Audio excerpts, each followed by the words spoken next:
In a world dominated by computers and social media, is it a realistic idea to say no to our children having phones?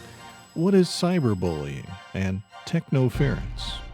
Stay with us and think about parenting in a social media driven world.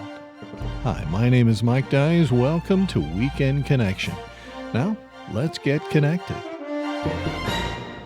Our guest today is Arlene Pellicane, author and speaker. Her books include Screen Kids, 5 Skills Every Child Needs in a Tech-Driven World, co-authored by Gary Chapman. Arlene, thanks for joining us today here at Weekend Connection. Thank you so much for having me. We're going to take some time and talk about parents and their children, and especially looking at social media, computers, online issues, and that sort of thing. Do you see a shift in the power or authority dynamic in families? Maybe that would be a good place to start. That families need to have the parents involved and not just letting the kids make decisions too much. Are we seeing a shift in the attitude of society about whether the parents are really in charge? Absolutely. I'm nodding my head here. It might have been in yesterday that the parent was really big and the child was really small and the child was, seen and not heard and all those things. But today in society, the child is enormous and the parent is very small. And the child in many homes, they're the ones who are calling the shots. They're the ones saying, this is what I want, do what I say. You are here, serve me, mom, dad, and that is a big problem. And I have another book called Parents Rising that is about that. But the idea here is because we are such an emotional society right now, we're very feelings driven. We're very child centric. And so parents are told things like, well, you don't want to squash your child's spirit, or you need to let your child find their own way, or you don't want to force your child to do any of these things. But we have to peel all that back and say, wait a minute, what does Scripture teach about parenting? And to realize it's quite simple, that it's children, obey your parents, for this is right in the Lord's sight, right? And it's the first commandment with a blessing, that you may live long on this earth. So to realize this is a blessing that our kids are missing out on, that when we are the ones that you obey us, child of mine, and they follow that. It's so simple, right? And it is logical. You are the adult. They're 2, they're 5, they're 15, and so obviously, as you know, my Screen Kids book is with Dr. Gary Chapman, who is known for the love languages. And of course, all of this is communicated in a very much steeped in love. This is not calling people to become like dictators or start yelling at their kids or ordering them around. This is, yes, of course, in the context of love and encouragement for your child, but to understand that the child needs leadership. They don't need a best friend. They don't need someone to agree with them. They don't need someone who will just cave to their every whim. That's not what they need. They need a parent. And that is something our society needs so desperately right now. I wonder if some of this is driven by a reaction to abuse in the past and a dictatorial approach among some toward their kids. And it's kind of the pendulum going the other direction. And now we Yeah. are trying to not be that way and let the kids decide things. They're so much younger. They've had so little life experience compared to their parents. But I think parents are either afraid or maybe sometimes it's easier to not be the leader. Yes, I think you're correct in your assessment. And it is easier. It's easier to hand your child an iPad at a restaurant and let them play a game versus, oh, now I have to talk to my child. I have to entertain my child. I have to deal with my child's whining because they don't have an iPad. I love to say to parents, remember, you're not raising a child. You are raising a future adult. And that takes work. It takes work to invest in a future adult, to teach them here's how you sit still for 5 minutes. It's not an eternity before someone's going to come and bring you food, and I'm going to teach you how to do that. And might that be painful in the moment? Yes. But as a parent, I've got to be willing to have that little bit of pain, because you'll either have pain now or pain later, right? If you do the easy way now, then later you're like, wow, I didn't build the relationship, and you get the pain then. Or you put in the pain now. Let me just put in a little extra right now. Let me teach my child how to sit still in a restaurant with no device needed. Let me listen to the whining. Let me take them home and say, "Sorry, buddy, no dinner tonight because you were whining and crying the whole time." Let me do a little bit of that hard work of parenting. But guess what? Now I've got a 5, 6, 7-year-old who I can take anywhere and they can sit in a restaurant without complaining. And now you have Easy Street. So it really is that perspective of be willing to do the work, and you really will reap what you sow, and you will sow something really, really beautiful as your kids grow up if you're willing to put in the work at the front.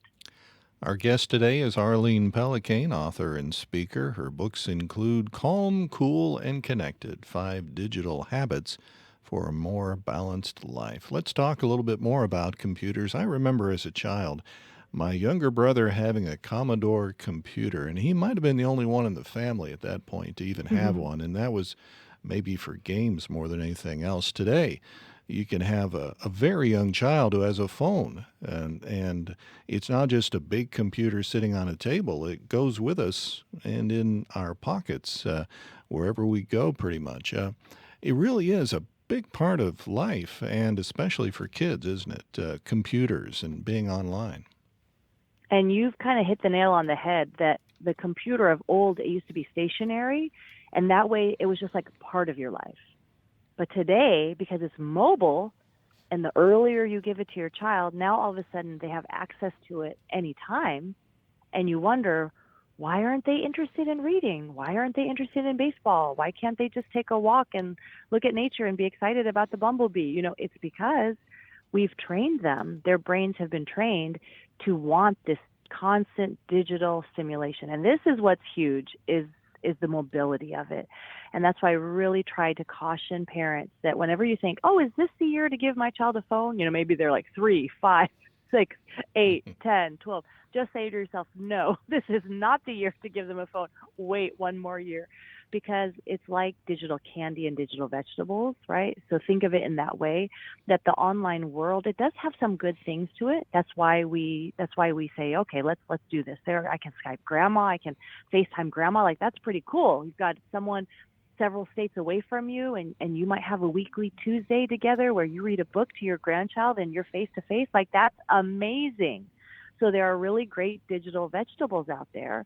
But the digital candy, of course, is kids on video games all day long, on social media all day long, watching YouTube videos all day long, and a little bit of candy is nice.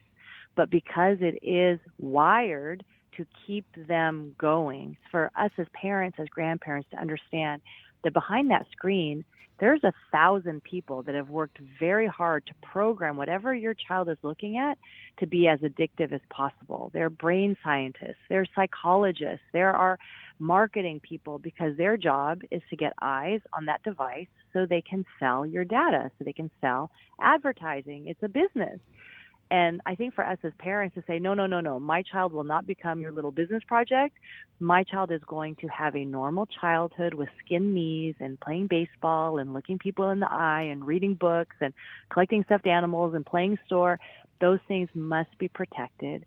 And I think in the years to come, maybe it'll become more popular when you see families saying, "Oh, no, no, we don't want to do the digital media when our kids are young," even in elementary school. Steve Jobs, when he introduced the iPad and the reporter came to his house to ask, "Oh, how do your kids like the iPad?" Simple question. "Oh, no, my kids aren't allowed to have the iPad," right? So we just need to wonder, if Steve Jobs didn't allow his own children to have an iPad, what does he know that we don't? Mm-hmm. Well, as we think about social media and things like that, a term that comes up is cyberbullying. What should we know about that as far as our kids and protecting them from something like that? Yeah, that it's important to talk to your children about things. I think they say that 65% of 8 to 14-year-olds have been involved in some kind of cyberbullying incident.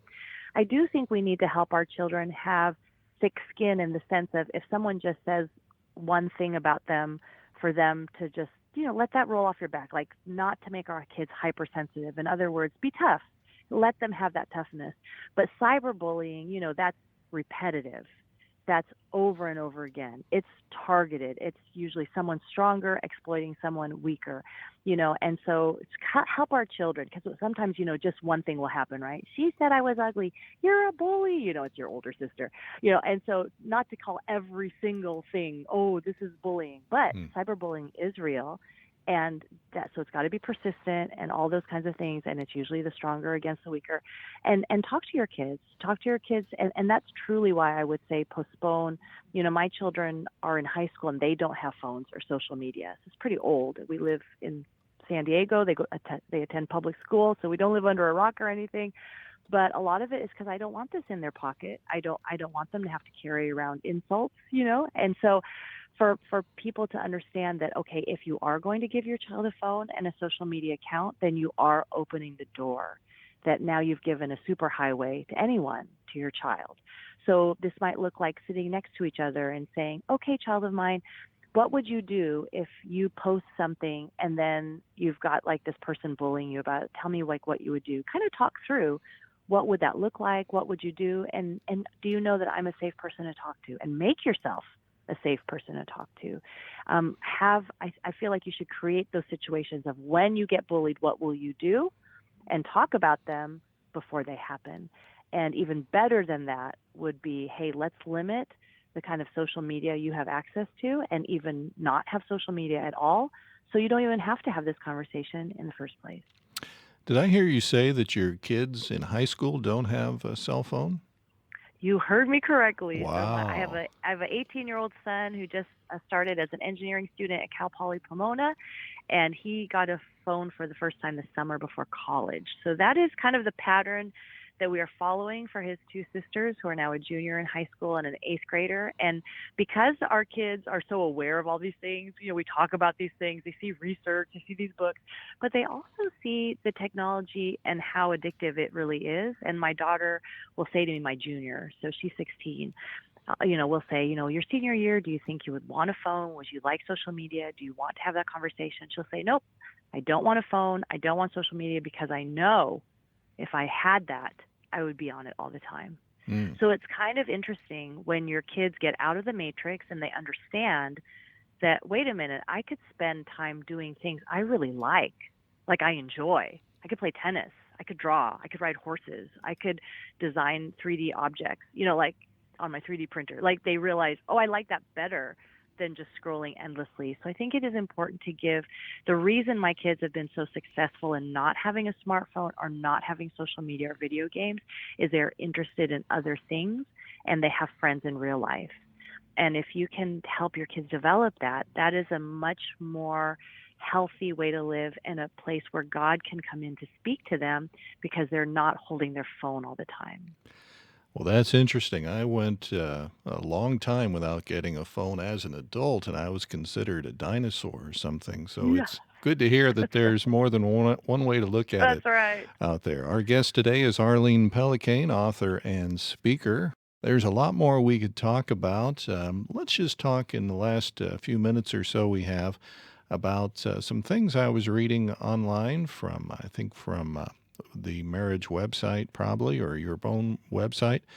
It was about the issue of parental leadership, and several areas, actually 8 were mentioned. Let's talk about number 7, since we can't get to all of them. Love is Yeah. spelled Time. How is time related to good parenting? Yes, and you're talking about the book Parents Rising and those strategies out of that.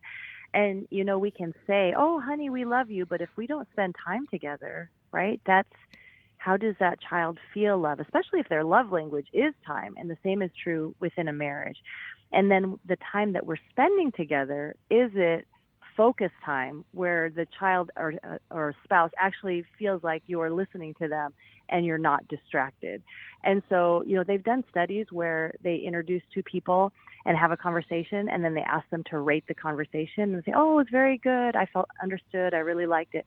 But then they introduce a phone, and they just have them put the phones on the tables, and they ask the people, and they'll say, oh, the person was distracted. I didn't really feel like we connected. And it was just the presence of the phone, because it felt like, they're looking at it like, did I get a message? Am I So there is this thing called technoference, where there's interference because of technology. Mm. And I think a lot of the time that we're spending with our family members, we're experiencing this technoference, that even though we're together, it doesn't feel like focused time. So I really encourage people, when you are together, show it by putting your devices away, face-to-face time. This doesn't mean you need to stare at your child or your spouse for hours. No, it might be 10 minutes of directed time every day where you're reading a book to your child and it's focused time together, or 10 minutes where you and your spouse take a walk around the block and you talk about the day and kind of decompress about the day. But if you have rhythms to spend time together, undistracted, no technoference, that's going to feel loving, and that's going to fill, your spouse or your child's tank. Well, we've run out of time, but let me mention a few of the other things, and people can go to your website and learn more. One of the things was the Bible and prayer, being present daily, marriage taking a front seat in the family. I like this, good food served on the table. I find that's a great time to allow a conversation to be natural between family members, and taking the time for not just the food, but for the conversation, as you were just talking about. Well, for much more, you can visit arlenepellicane.com. But any other things you'd want to mention as far as how folks can learn more about parenthood? Yes, you can find my book, Screen Kids, Parents Rising, at that arlenepellicane.com. I also host a Happy Home podcast where people can hear weekly conversations with marriage and parenting experts. And I have master classes video classes to help parents dive even deeper. So I'm really here. I want to champion you as a parent and as a spouse. You are on a wonderful journey. Don't give up. It's worth it. It's worth it. Arlene Pellicane, that's Pellicane, arlenepellicane.com. Thank you very much, Arlene, for coming and sharing with us again today. Thank you so much for having me. This has been Weekend Connection. Join us again next week at this same time. Thank you for listening to this feature, a production of BBN, the Bible Broadcasting Network. BBN provides 24-hour Christian programming, great Christian music, and Bible teaching. Listen to BBN by clicking the link in the description.